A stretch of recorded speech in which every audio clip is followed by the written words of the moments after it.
नमस्कार.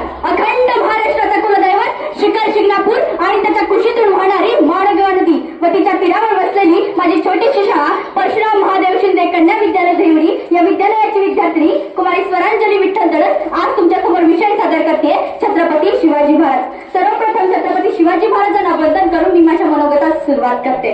महाराष्ट्र हा कोणा इरागरांचा नव्हे, महाराष्ट्र हा कोणा इरागरांचा नव्हे, तर हा महाराष्ट्र त्या तलवारीच्या खणखणाटीचा, हा महाराष्ट्र हिरव्या पिवळ्या शालीचा, हा महाराष्ट्र घोड्याच्या टापाचा, हा महाराष्ट्र शाहिरांच्या डपाचा आणि हाच महाराष्ट्र घडविला तो म्हणजे छत्रपती शिवाजी महाराजांनी.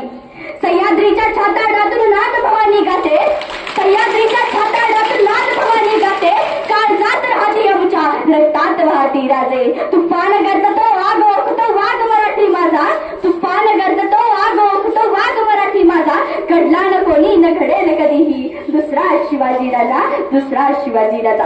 अहो, बंदुकीच्या धाकावर अनेक वाघांना माणसासारखा जगायला शिकवणारी माणसं मी बघितली, पण माणसाला वाघासारखा जगायला शिकवणारा एकच वाघ मी पाहिला, त्यांचं नाव शिवाजी, त्यांचं नाव शिवाजी. 19 फेब्रुवारी 1630 साली अंधाराला चीर देऊन एक सूर्य जन्माला आला, त्यांचं नाव शिवाजी. छत्रपती शिवाजी महाराज कोण होते?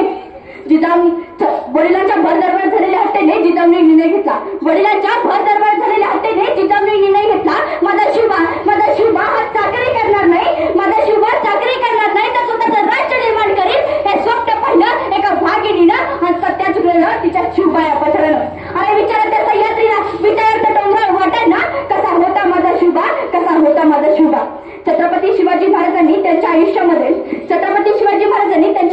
वस्तू वापरल्या आणि माणसं जपली, वस्तू वापरल्या आणि माणसं जपली, पण आजकालची आपण वस्तू जपत आहोत आणि माणसं वापरत आहोत, वस्तू जपत आहोत आणि माणसं वापरत आहोत. छत्रपती शिवाजी महाराजांनी त्यांच्या दूरदृष्टिकोनाने भारताच्या इतिहासावर सुवर्ण हस्ताक्षराने इतिहास लिहिलाय जो आज कोणीच बदलू शकत नाही. याच महान राजाचा मला तुम्हाला एक प्रसंग सांगावासा वाटतो. जेव्हा छत्रपती शिवाजी महाराज कर्नाटकाच्या मोहिमेवरून माघारी येत होते तेव्हा तिथं बेलवाडी नावाचं एक गाव होतं. त्या गावात एक किल्ला होता, किल्ल्याची ठाणेदारी होती मल्लमा देसाई. दादाजींनी विचार केला, जाता जाता हा किल्ला सुद्धा घेऊन जाऊया, एकटी स्त्री आहे काय करेल. गेले दादाजी, पण काय पराभव झाला. दादाजींना हा पराभव मात्र सहन झाला नाही. दादाजी पुन्हा गेले, मात्र दुसऱ्या वेळी मल्लमा देसाईचा हार झाला. मग असं काय, छत्रपती शिवाजी महाराजांसमोर मल्लमा देसाईला कैद करून उभे केले. मल्लमा देसाईने विचार केला, इतर राजांसारखा हा राजा सुद्धा आपल्याला शिक्षा देणार, पण तिला काय माहिती होतं की हे छत्रपती शिवाजी महाराज.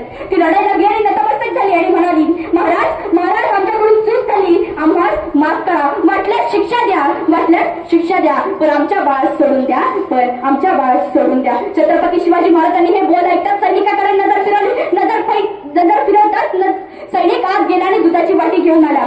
छत्रपती शिवाजी महाराजांनी त्या बाळाला मांडीवर उचलले आणि म्हणाले, हा जो माझ्या मांडीवर दिसतोय ना, हा जो माझ्या मांडीवर दिसतोय ना तो माझा भाचा आहे. या अर्थाने आमच्या भगिनी झाल्या, या अर्थाने आमच्या भगिनी झाला. कोणताही भाऊ आपल्या बहिणीचं राज्य बळकावून घेत नसतो. दादाजी, बहिणीचं राज्य घ्यायचं नसतं तर बहिणीला राज्य द्यायचं असतं. अरे म्हणून म्हणते, अरे बोलावे शिवाजी, वाचावे शिवाजी, अंगीकारावे शिवाजी, जमेल तसे जमेल तेवढे बघा होता येईल का शिवाजी. अरे शिवाजी एक स्वप्न नव्हे, रात्री पडले सकाळी विसरले. अरे शिवाजी एक स्वप्न नव्हे, रात्री पडले सकाळी विसरले. शिवा एक ध्यास आहे, शिवा एक ध्यास आहे जो प्रत्येक भारतीयाचा श्वास आहे. बघा, कोणत्याही सुखाची नात्याची आस न बाळगता देशासाठी बलिदान देणारा प्रत्येक वीर हा शिव आहे. ताजवरती हल्ला झाला तेव्हा निडरपणे प्राणाची आहुती देणारे वीर पोलीस तुकाराम उबाळे यांच्या धाडसात माझा शिवबा होता, यांच्या धाडसात माझा शिवबा होता. तलवार तर प्रत्येकाच्याच हातात होती, तलवार तर प्रत्येकाच्याच हातात होती, पण स्वराज्य निर्माण करण्याची जिगर मात्र फक्त आणि फक्त शिवाजी महाराजांमध्येच होती, फक्त आणि फक्त शिवाजी महाराजांमध्येच होती. अरे जिंकून दुनिया सारी सिकंदर इथेच रडला होता, जिंकून दुनिया सारी सिकंदर इथेच रडला होता. अवघ्या पादशहाशी एकटा माझा शिवबा लढला होता, एकटा माझा शिवबा लढला होता. छत्रपती शिवाजी महाराजांच्या काळामध्ये स्त्रियांना 50% आरक्षण नव्हते, मात्र 100% संरक्षण होते. पण आजकालची स्त्री सुरक्षित नाहीये. म्हणून मला तुम्ही ज्या मुली मला ऐकतात त्यांना सांगावं वाटतं, अगं तलवारीपेक्षा तीक्ष्ण तुझ्या नजरेची धार आहे, तलवारीपेक्षा तीक्ष्ण तुझ्या नजरेची धार आहे. महाराष्ट्राची वाघी तू भवानी आईचा वार आहे, महाराष्ट्राची वाघी तू भवानी आईचा वार आहे. भगव्याची रक्षणी तू स्वराज्याची मेघ आहे, भगव्याची रक्षणी तू स्वराज्याची मेघ आहे. घाबरून जाऊ नकोस कोणाला, तुझी जाऊनची लेख आहे, तुझी जाऊनची लेख आहे. शेवटी मला एवढंच म्हणावंसं वाटतं, तुम्ही जगाच्या पाठीवर कोठेही जा, तुम्ही जगाच्या पाठीवर कोठेही जा आणि तिथे तुम्हाला गेल्यावर विचारलं की तुम्ही कुठून आलात किंवा तुम्ही कुठले, तर उत्तर द्या, ज्याने मरणालाही लाजवलं त्या छत्रपती शिवाजी महाराजांच्या महाराष्ट्रातून आलोय. ज्याने मरणालाही लाजवलं त्या छत्रपती शिवाजी महाराजांच्या महाराष्ट्रातून आलोय, त्या छत्रपती शिवाजी महाराजांच्या महाराष्ट्रातून आलोय. म्हणून जय हिंद, जय कर्मवीर.